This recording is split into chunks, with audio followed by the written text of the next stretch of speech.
In this episode, we're going to talk about expanding, and I'm going to give you one thing that you'll know when you need to expand, and then I'm going to give you 3 tools to do it more successfully. Let's go.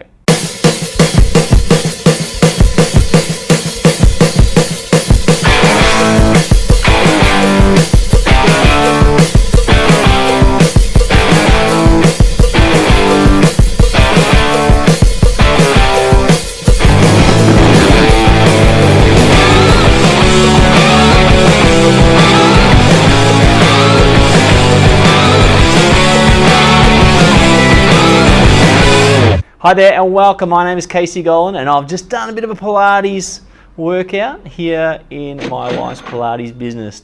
And this is the 11th episode of the Add 10 Grow Show. Hope you've enjoyed it so far. If you haven't, go back to episode number 1 so you can understand why I'm doing this Add 10 Grow Show and how I want to help you add 10 to your business. In this episode, I want to talk about some key things one key thing that's going to help you know when you need to expand, and then 3 key tools to help you do that more successfully. So let's get into the show. Now, before I do, check this out. This is one of my wife's studios here. This is the Reformer studio. I'll just pan down here. This is my Pilates attire, and then we've got my feet here.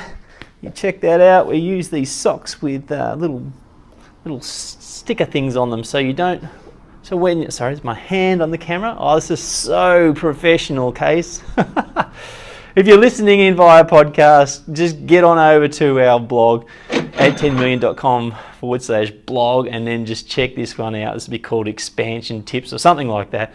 And you can check out the footage or go onto YouTube, onto our Add 10 YouTube channel and check this out. So you can see all the shenanigans that are happening on this so professional episode. All right, so let's get into it. All right, so let's say you've got a business and let's say you want to expand. So what's one key aspect that you need to understand or get so that you know that you're ready for expansion? I call it consistency.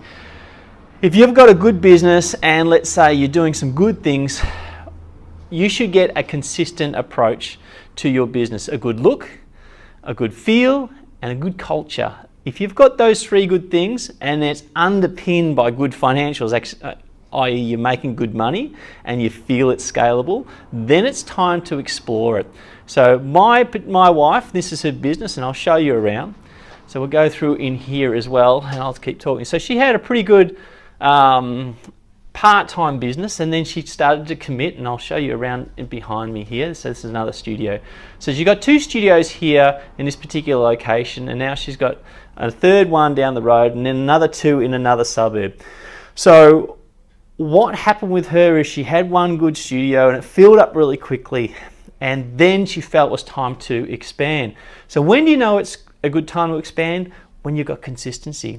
Look, feel, culture. So if you have a look at it, there's one studio here, it's got a consistent look. You know, we've got this beautiful wood floors with the blue mats and the equipment, and then nice looking, where is it, on this side, all the mirrors on the sides. And so to expand, quite simply, keep that look and that feel. Now typically Pilates studios and yoga studios, if you've been to them, they can be quite healerish and quite unprofessional. So my wife's very good at keeping things very professional and really good look. So that was the look box, and that was ticked, and that was the feel box as well. So when clients come into this studio, there's a feel in here. It's just a beautiful location.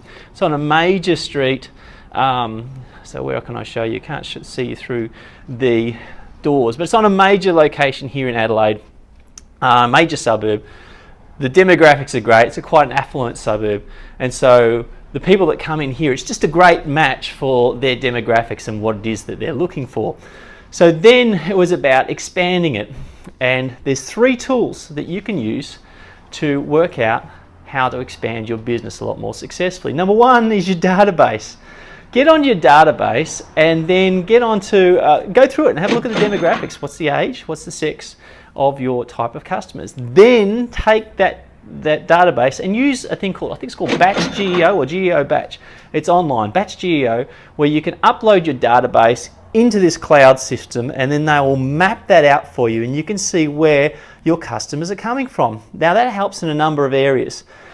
Number one, it shows you where they are, so you can target your market to them a lot more effectively. But in the terms of expanding, you can pinpoint what suburbs they are in, and then you can go to the government sites or a site like Demographics Online to find out what the demographics and the characteristics are of that particular suburb or suburbs. So then you can then target similar suburbs with similar demographics in other areas that you can expand into, because if you've got a similar demographic to another location, you should or could expect similar results, and that's where those tools can come in. One, your database; two, Demographics Online and Batch GEO. Another good tool to use as well is just your location. So if you've got a location that's going well for you, write down the characteristics of that location. Is it on a major street?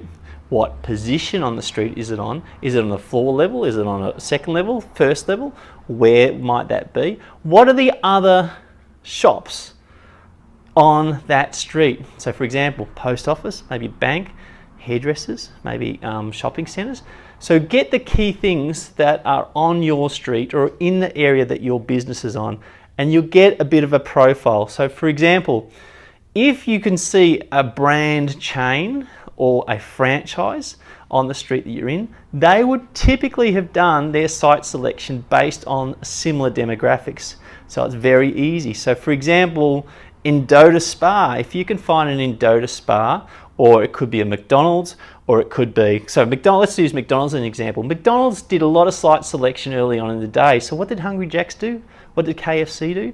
They just put up their places right next to them, because that McDonald's had already done the hard work. So when you have a successful location, see who else is a player in that location, and if they're a franchise or if they're a major brand, they have done their site selection homework. Then go to their site, find out where their other locations are, and it's probably a good match for your market and for your expansion. So there you go. There's a couple of little tips there for expanding your business if you've got an offline business. Offline's awesome, it's not dead. Online's awesome, it's got huge potential, but I know a few of you have got online businesses or offline businesses as well. So I wanted to cater to you. So I hope you enjoyed this 11th episode. If you liked it, please comment, share, tag all the people that you know would like to hear this, and I'd love to hear from them as well. So thank you very much for tuning in on this 11th show, and we'll get to you on the 12th. You take care. This is Casey Gollan. Talk soon. Bye.